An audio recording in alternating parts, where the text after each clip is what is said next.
12.50 kan? Sekarang jam? Ya, 50. 11.134. Ayo, bismillah. Jangan lama-lama, Bun. Ya Allah. Udah? Itu gak bisa ditutup itu. Pop up. Apa? Pop Oh up. iya, kocak.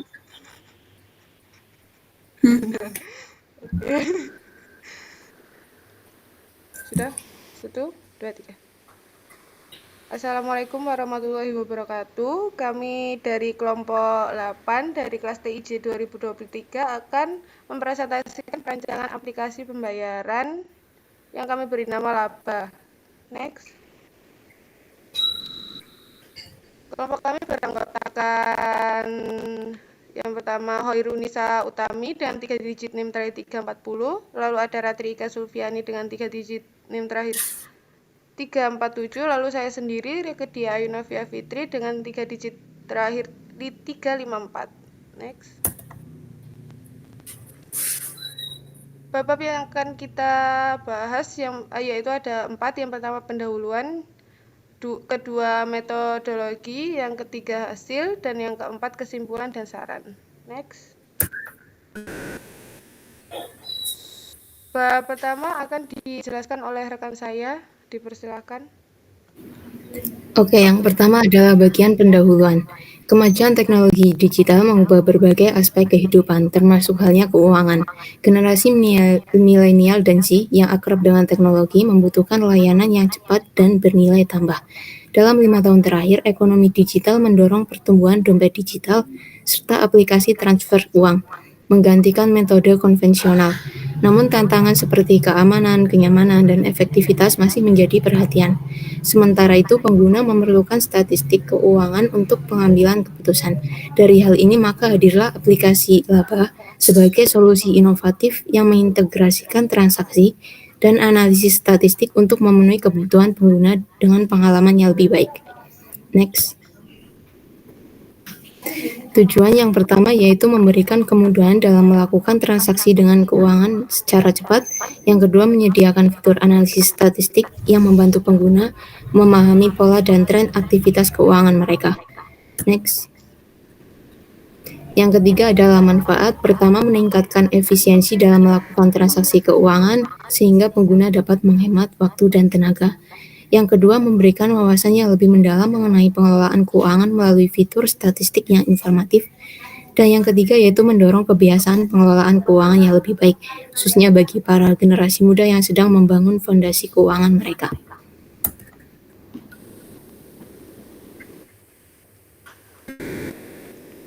Baik, bab selanjutnya akan dilanjutkan oleh rekan saya, dipersilakan. Baik, terima kasih sebelumnya. Selanjutnya ini ada metodologi, di mana metodologi digunakan dalam pengembangan aplikasi Laba yang mengikuti pendekatan sistematis untuk memastikan bahwa aplikasi yang dihasilkan sesuai dengan kebutuhan pengguna. Pendekatan yang dilakukan mencakup 4 langkah. Pertama, yakni menentukan pendekatan pengembangan, yakni design thinking yang dipilih untuk memastikan desain aplikasi user-centric. Proses ini membantu memahami kebutuhan dan juga permasalahan pengguna secara mendalam. Langkah yang kedua yakni menganalisis kebutuhan melalui 2 cara, yakni analisis pasar dan juga tren aplikasi pembayaran untuk memahami fitur-fitur yang ada. Kemudian ada juga pemahaman kebutuhan dan juga tantangan yang relevan. Hasil analisis digunakan untuk menentukan fitur inti yang harus dimiliki oleh aplikasi kami. Kemudian langkah ketiga yakni melakukan pengembangan yang mencakup pembuatan prototype mulai dari perancangan wireframe hingga desain antarmuka. Pengembangan mempertimbangkan hasil analisis yang memastikan solusi yang inovatif dan juga user-friendly. Step yang terakhir atau langkah terakhir yakni penggunaan alat dan juga teknologi. Dalam hal ini, alat yang digunakan adalah Figma dan juga beberapa plugin yang digunakan, yakni ada Lottie-Files, kemudian ada FreePik dan juga Mockup. Selanjutnya ada detail tahap pengembangan. Untuk detailnya ada 5. Yang pertama ada Empathize, yang berisi pemahaman kebutuhan, keinginan, dan juga permasalahan yang ada. Kemudian kedua ada Define, yakni analisis permasalahan yang dihadapi pengguna guna mendapatkan solusi yang inovatif. Kemudian ketiga yakni Ideate, yakni pengembangan ide-ide sesuai hasil analisis. Keempat Prototype, yakni perancangan prototype yang mencakup logo, wireframe, dan juga desain halaman. Kemudian yang terakhir yakni Test, di mana ini ada pengujian prototype secara internal kepada masyarakat.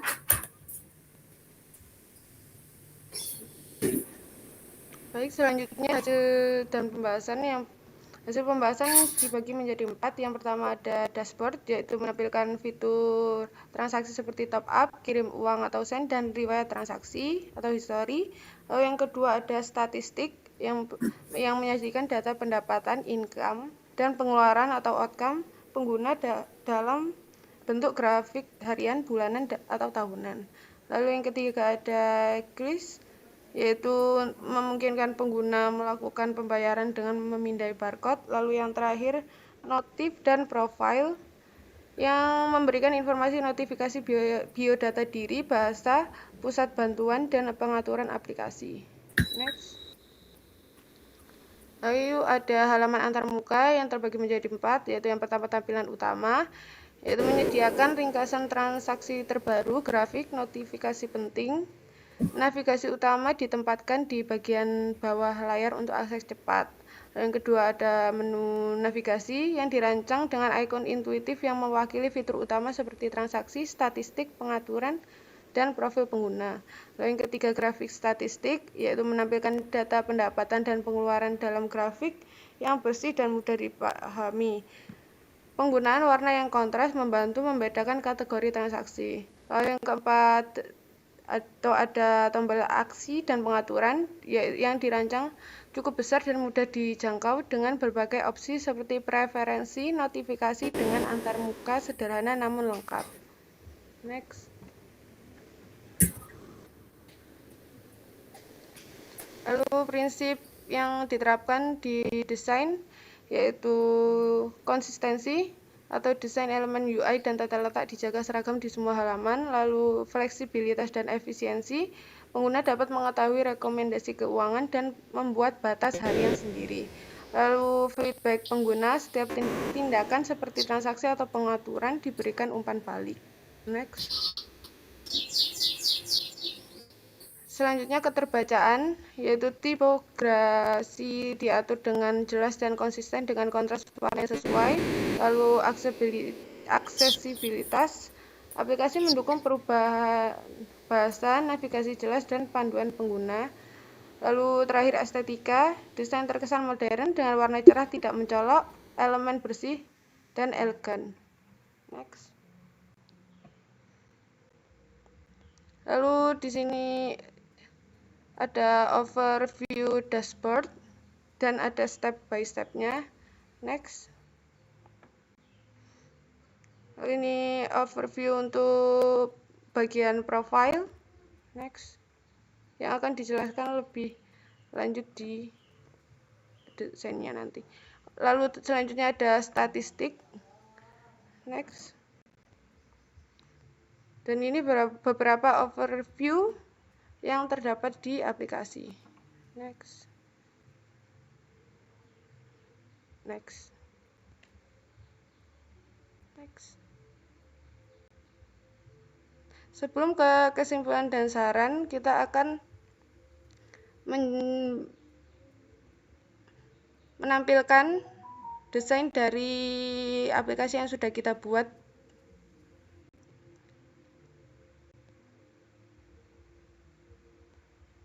Desain pertama akan dijelaskan oleh rekan saya, dipersilakan. Baik, sebelumnya terima kasih atas kesempatannya. Untuk kali ini saya akan menjelaskan terkait prototipe dari aplikasi Laba sendiri. Yang pertama tadi sudah ada penampilan dari logonya, kemudian di sini ada sebuah script ataupun step by step untuk pengguna masuk dalam aplikasi pada pertama kalinya. Kemudian di sini pengguna disajikan dua menu, yakni masuk ataupun daftar. Kali ini saya akan mencoba untuk daftar.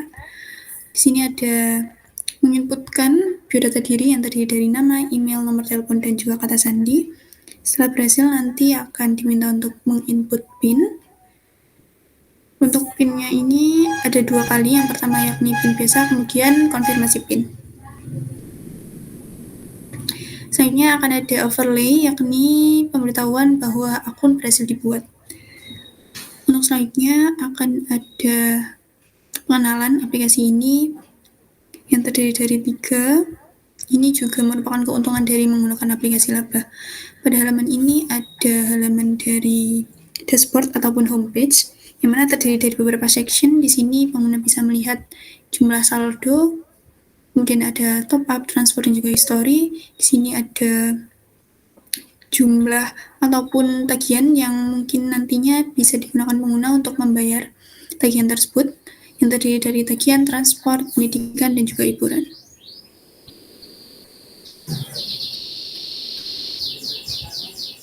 Nah, untuk pertama saya akan menjelaskan terkait top up. Di sini pengguna bisa top up melalui bank, kemudian e-wallet ataupun merchant. Untuk transfer sendiri, ini bisa transfer ke bank, ke teman, ataupun ke e-wallet. Ini merupakan tampilan dari kontak ataupun riwayat dari transfer yang sudah dilakukan oleh pengguna sebelumnya. Nah, untuk yang ketiga ini ada history. Di sini bisa diplot berdasarkan tahun, bulan, ataupun mingguan. Kemudian ada juga tipe dari pemberitahuannya. Di sini ada incoming, outgoing, payment, top up, ataupun others. Kemudian selanjutnya ada di sini, ini untuk tagihan-tagihannya. Bisa dilihat di semua pembayaran, terdiri dari berbagai menu. Kemudian ada promo dan diskon. Nah, di sini jika saya mengklik, nanti akan ada promo yang berjalan pada saat itu. Kemudian selanjutnya ada kenal laba lebih dekat. Ini untuk mengetahui apa saja sih yang ada di aplikasi laba sendiri. Di sini ada keuntungan memakai laba, terdiri dari 5 poin, yang salah satunya adalah pengelolaan keuangan yang praktis. Kemudian jika pengguna butuh bantuan, ini bisa menghubungi pusat bantuan ataupun call center. Selanjutnya ada di profile. Untuk fitur profile ini terdiri dari 2, keamanan dan pengaturan, dan juga pengaturan lainnya. Pengguna bisa mengedit profil. Saya akan mencoba mengedit.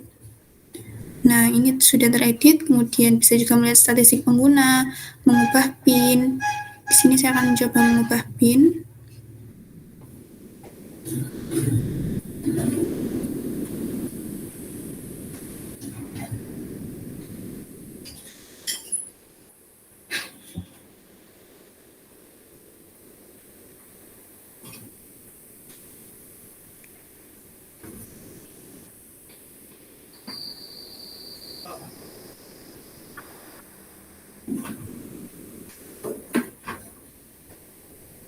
Nah, PIN sudah berganti ke yang baru. Di sini juga ada login biometrik, kemudian bahasa ini bisa di-set ke Indonesia ataupun Inggris.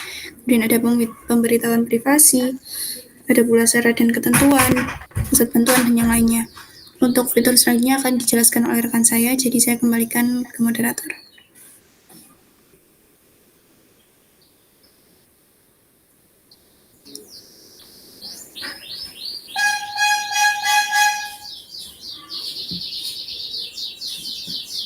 Baik, selanjutnya akan dilanjutkan oleh teman saya.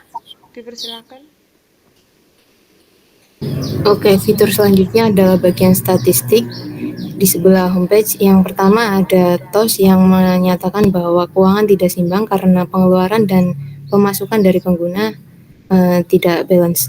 Yang jika diklik akan mengarahkan kepada di set batas pengeluaran. Nah, jadi kita bisa setting untuk batas pemakaian, misalnya untuk siklus harian ataupun mingguan dan bulanan. Jadi bisa tetapkan batasnya. Oke, selanjutnya kembali lagi ke statistik tadi. Di bawah pengeluaran dan pemasukan ada grafik bar, ada chart yaitu yang menyatakan jumlah pengeluaran berdasarkan kategorinya. Kemudian jika di-scroll ke bawah lagi ada bar chart. Ini adalah informasi mengenai pengeluaran dan pemasukan dari transaksi pengguna per minggunya. Jika diklik maka ada tooltips yang menyatakan pengeluaran dan pemasukannya. Kemudian di bawahnya lagi ada analisis. Pertama ada rata-rata pengeluaran, kemudian frekuensi transaksi, dan skor keuangan. Skor ini dihitung berdasarkan variabel frekuensi transaksi, kategori, serta expense ratio. Dan yang terakhir ada bagian sistem rekomendasi, Ini didapatkan dari hasil analisis transaksi dan keuangan pengguna. Bagian paling bawah adalah tips pro yang tadi mengarah ke set untuk batas transaksi. Itu saja untuk fitur dari statistik, saya serahkan kembali ke moderator. Baik, selanjutnya fitur scan yang jika diklik muncul barcode, lalu jika kita tekan akan muncul untuk memasukkan nominal, lalu jika lalu continue, lalu masukkan PIN yang kita buat. Jika lalu continue, jika transaksi berhasil akan ada pop-up seperti ini dan receive detail transaksi, lalu kita down dan kembali ke halaman. Lalu fitur selanjutnya notifikasi yang terdiri dari 4 option. Yang pertama itu semua, untuk menampilkan semua notifikasi yang diterima. Lalu yang kedua ada penting yang berisi tentang notifikasi yang penting dan peringatan tentang aplikasi. Lalu ada promo yang berisi notifikasi promo yang sedang berjalan. Lalu info ini untuk notifikasi tentang statistik dan transaksi yang telah dilakukan. Baik, kembali ke kesimpulan dan saran. Kesimpulan dan saran itu aplikasi laba dirancang untuk mempermudah generasi milenial dan Z dalam mengolah keuangan dengan fitur seperti transaksi mudah, analisis keuangan, QRIS, dan pengolahan profil pengguna. Prototipe aplikasi ini mengusung antarmuka intuitif dan user-friendly, didukung prinsip IMK seperti konsistensi, aksesibilitas, dan estetika. Pendekatan design thinking memastikan fokus pada kebutuhan pengguna, menjadikan aplikasi relevan dan efektif. Fitur statistik menyajikan pendapatan dan pengeluaran dalam grafik untuk mempermudah monitoring keuangan. QRIS mendukung pembayaran cepat melalui barcode, ditambah notifikasi penting dan pengaturan profil fleksibel, menjadikan aplikasi ini alat praktis untuk mengolah keuangan. Meskipun telah dirancang dengan fitur relevan dan antarmuka intuitif, beberapa saran pengembangan meliputi: yang pertama, fitur personalisasi, yaitu menambahkan pengaturan tampilan dan saran keuangan berbasis data transaksi untuk pengalaman yang lebih personal.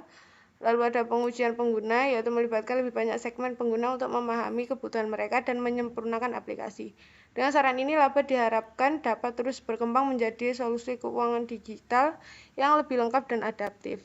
Sekian presentasi dari kelompok kami. Jika ada salah kata dan kurangnya mohon dimaafkan. Wassalamualaikum warahmatullahi wabarakatuh.